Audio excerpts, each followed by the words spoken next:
So if anyone was watching my video about taking down the trees on my property, I was using the skid steer to help the guys move the rounds around. Sorry, it's 8 o'clock at night here. I was helping them move these, and I must have run over something because I busted this plate, this screw got pushed up. I'm sorry, this plate guards those hydraulic lines. I got a glove over it because anyway, these I had replaced. I had new ones made that are flexible, which we'll see in a minute. They were solid, and that plate sits right here to protect them, except I guess not against rounds like that, and it pushed up and cracked the solid line, which, you know, usually isn't a big deal, and it seemed like it wasn't going to be a big deal. But back in 1985, these guys and the engineers over there thought it would be a really great idea to make the line solid. That's for one, which, you know, they still do today. Not a big deal because they are pretty well protected. I did take the plate off. That's the foot plate that goes underneath the pedals to block all this stuff.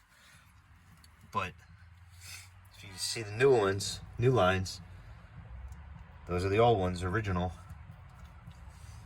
If you see the fittings there, right there, they have to be flat against each other. And this line will not fit. There is absolutely no play in that line. It's ridiculous. Who would design something like that where the fittings have to align exactly in order for everything to go back together? That took me about 45 minutes just to align those where that would mount back or go back together. It's kind of ridiculous. Anyway, I know that this is an old machine and kind of like Diesel Creek. I enjoy running the old machines and fixing them. I learn a lot when I do that. But stupid things like that are annoying.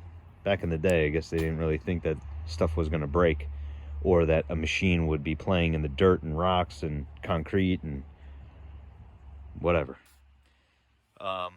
Quick tip: replace all the hydraulic lines, even if they aren't broken. It's very expensive, but it's better off to do it once.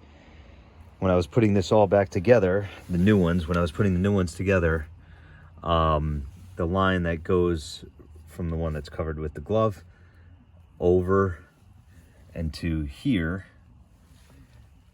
I guess when they serviced this last, or whenever, maybe that's not the original flex line, the fitting was cross thread, and I dumped a whole bunch of hydraulic fluid.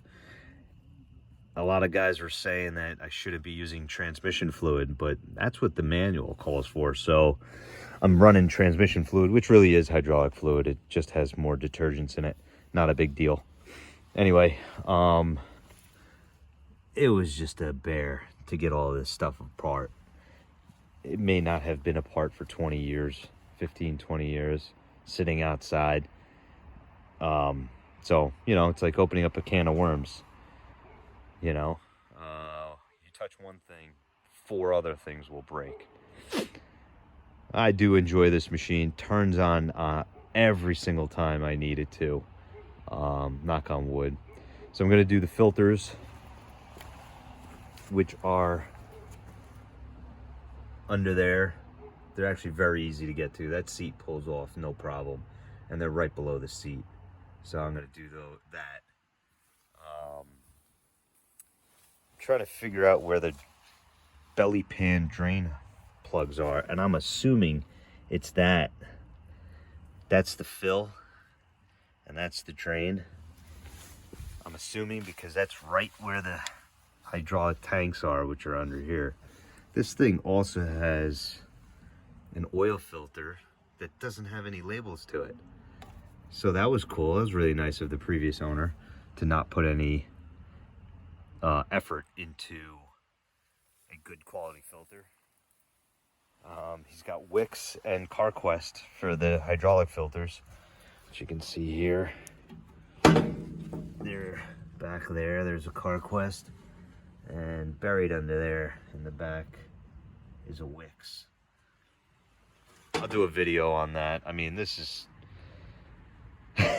look at this exhaust. It's comical, but listen, it works, and if it ain't broke, don't fix it. You know what I mean? I wish there were more videos about the Mustang out there, but this company was bought and sold, I don't know, a whole bunch of times. So, anyway, enjoy. I'm playing out in the rain again.